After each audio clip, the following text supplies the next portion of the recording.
Baik, selamat pagi. Perkenalkan, nama lengkap saya Debri Fani Widarto.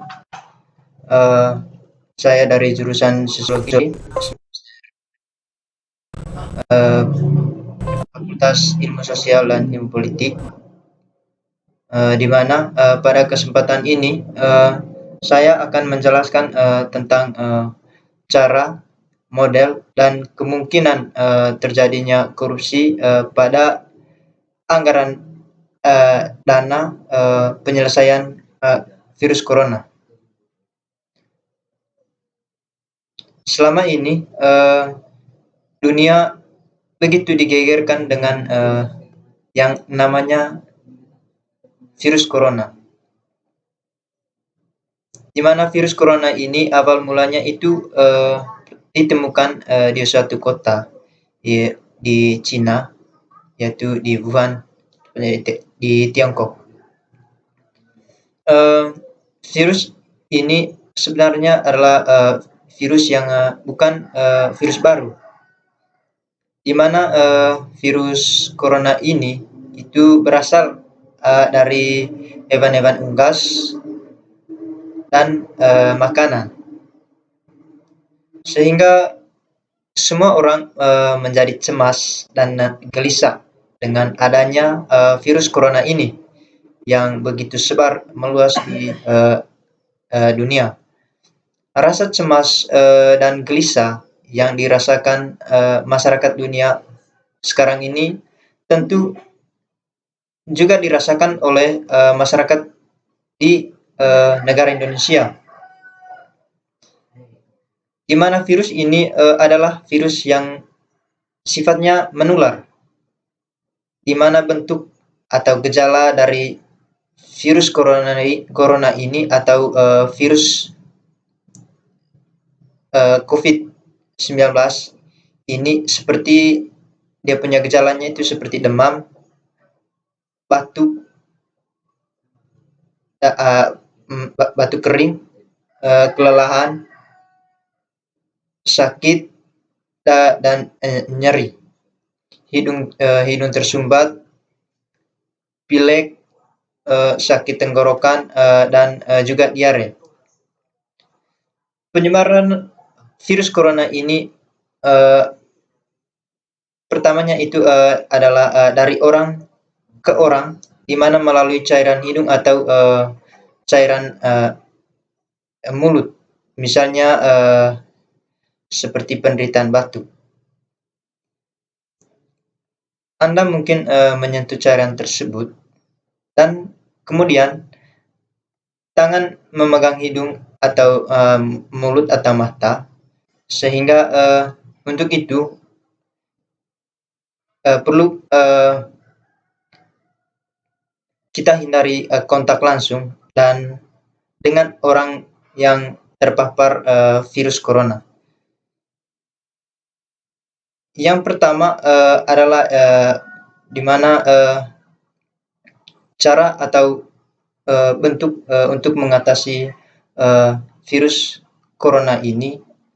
Yang pertama yang perlu kita ketahui bersama bahwa adalah yang pertama adalah menerapkan pola hidup sehat dan menerapkan gaya hidup sehat dan menjaga kesehatan. Dan pola yang kedua yang harus kita ketahui bersama adalah itu mencuci tangan menggunakan sabun dan itu mencuci tangan pada air yang mengalir, dan tutup mulut dengan tisu pada saat batuk dengan maksud supaya tidak menular pada orang lain. Ketika badan terasa sakit, usahakan jangan berkeliaran sembarangan. Usahakan tetap di rumah jika badan tidak sehat. COVID-19 atau virus corona ini itu dia sifatnya itu lebih mematikan. Banyak himbau dari pemerintah bahwa untuk mencegah penyebaran virus corona ini, itu pemerintah menghimbau kepada seluruh masyarakat di mana untuk mengurangi kontak dengan banyak orang dan menghindari kerumunan atau kumpul-kumpul di tempat umum. Himbauan atau himbauan ini dengan tujuan sebagai suatu bentuk pencegahan dan usaha untuk memutus penyebaran virus corona ini. Untuk itu sehingga seluruh pelayanan dilakukan tanpa tatap muka, dengan artian bahwa seluruh pelayanan itu dilakukan dengan cara sistem online, baik itu menggunakan WA, baik itu juga menggunakan email, telepon, dan juga dalam bentuk aplikasi yang lainnya. Itu merupakan suatu bentuk pelayanan yang dilakukan secara sistem online. Melihat fenomena atau kejadian sekarang ini di mana pemerintah menyiapkan dana untuk penanganan dan untuk pencegahan dan penanganan virus corona ini, yang dengan dananya itu sebesar 405,1 triliun ribu rupiah. Dan pada bidang kesehatan, di mana dananya itu mencapai 75 triliun ribu rupiah, di mana di antaranya itu dana ini digunakan untuk pembelian kesehatan, pembelian alat kesehatan, perlindungan tenaga kesehatan, dan juga peningkatan kapasitas rumah sakit rujukan. Dan untuk perlindungan sosial, itu dananya itu sebesar 110 triliun ribu rupiah. Itu di mana itu di antaranya itu 10 jutanya itu untuk penerimaan PKH, sedangkan 20 juta itu penerimaan kartu sembako, dan 5,6 jutanya itu penerima kartu prakerja. Sedangkan program pemulihan ekonomi itu dananya itu sebesar 150 triliun ribu rupiah. Dananya itu 150 triliun ribu rupiah, dan insentif perpajakan dan stimulus kurs itu sebesar 70,1 triliun ribu rupiah. Pemerintah akan merelokasi anggaran yang sangat besar ini untuk penanganan penyebaran virus corona di negara kita. Untuk itu ditekankan kepada kita semua untuk selalu mengawasi atau untuk memantau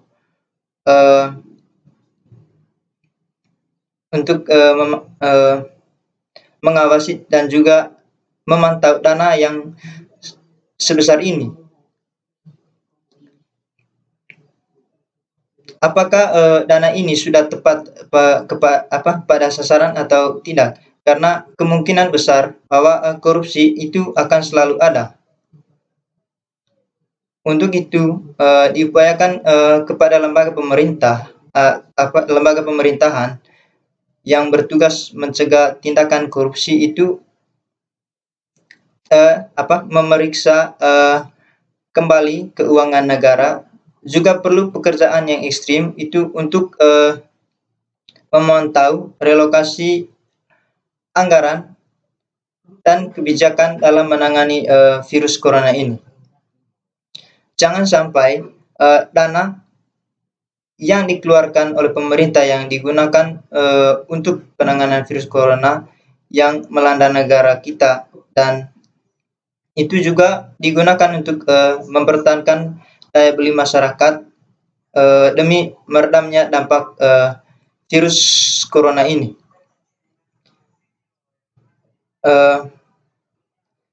Jangan sampai dana yang dikeluarkan oleh pemerintah itu digunakan untuk penanganan yang digunakan untuk penanganan virus corona yang melanda negara kita itu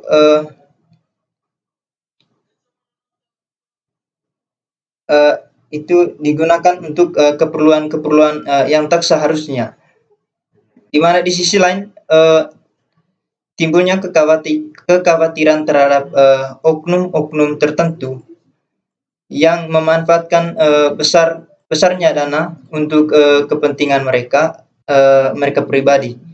Untuk itu jangan memanfaatkan situasi atau bencana virus corona ini untuk kepentingan pribadi. Banyak orang-orang atau oknum-oknum tertentu menggunakan caranya mereka sendiri untuk melakukan sebuah tindakan korupsi dengan memanfaatkan kesempatan seperti ini. Jangan sampai seperti kejadian pada tahun 2018 di Palu, di mana dana yang begitu besar yang disalurkan oleh pemerintah untuk bantuan masyarakat yang terkena tsunami itu tidak tepat pada sasaran, karena banyak oknum-oknum tertentu memanfaatkan uang tersebut atau mencuri uang-uang tersebut untuk kepentingan mereka. Jangan sampai juga kejadian seperti ini terulang kembali seperti tahun 2018, di mana penyalahgunaan kekuasaan dan wewenang itu berorientasi pada suatu kepentingan pribadi dan kelompok, di mana dengan menggunakan uang negara. Jadi tentu saja ini berdampak buruk bagi masyarakat dalam masyarakat di negara kita Indonesia. Hal ini disebabkan karena kekuasaan dan wewenang yang dimiliki itu bukan diperuntukkan untuk kepentingan dan kesejahteraan masyarakat. Seperti yang kita ketahui bahwa korupsi itu tidak hanya diartikan sebagai penyelewengan atau penyelewengan uang negara. Untuk itu kepentingan pribadi,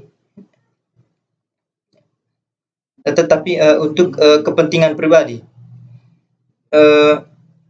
Misalnya pegawai yang memanipulasi kwitansi anggota anggaran belanja kantor misalnya, dan menerima komisi dan menambah jam lembur di atas kertas misalnya, itu ya semua itu merupakan bentuk potret mentalitas koruptor yang kini masih tumbuh subur di negara kita maupun di tengah-tengah kita. Persoalan korupsi ini merupakan juga bagian dari persoalan hukum, sebab melalui hukum di mana korupsi ini diharapkan dapat diberantas. Mental korup itu merupakan tentu saja itu berasal dari motivasi berkuasa atas dasar ambisi yang berlebihan, dan justru secara tak langsung juga itu difasilitasi oleh kondisi sosial politik yang ada. Jadi saya kira cukup sederhana ketika seseorang yang ingin naik jabatan misalnya ke jenjang yang lebih tinggi, itu para mafia jabatan itu telah menyediakan akses kemudian melalui jalur-jalur korupsi yang demikian terbuka dan sudah menjadi rahasia umum bagi publik, di mana perilaku di mana perilaku meniru koruptor misal di kalangan masyarakat kita saat ini begitu cepat dan berkembang. Hal itu terbukti bahwa banyak korupsi yang diungkapkan oleh KPK misalnya atau oleh pengadilan. Ini menunjukkan bahwa pihak-pihak atau para kepala daerah atau anggota DPR misalnya dalam melakukan sebuah korupsi itu banyak sekali itu terungkap, di mana korupsi ini merupakan suatu bentuk kejahatan yang tidak mungkin dilakukan oleh sendiri-sendiri. Tetapi korupsi ini juga itu merupakan suatu bentuk tindakan yang kolektif, seperti tindakan kejahatan yang kolektif, di mana biasanya itu melibatkan eksekutif dan juga yudikatif, eksekutif dan juga yudikatif, sehingga dan juga pihak swasta. Segala macam tindakan korupsi biasanya itu berhubungan dengan dengan kekuasaan, di mana kekuasaan itu merupakan bukan saja hanya kekuasaan politik, tetapi juga kekuasaan lain yang berhubungan dengan hajat orang banyak. Segala macam praktek korupsi biasanya juga itu berhubungan dengan sesuatu yang besar. Apa itu kebijakan, keputusan maupun langkah tertentu yang bisa membuat keuntungan orang atau kelompok. Namun itu sifatnya itu merugikan keuangan negara. Orang cenderung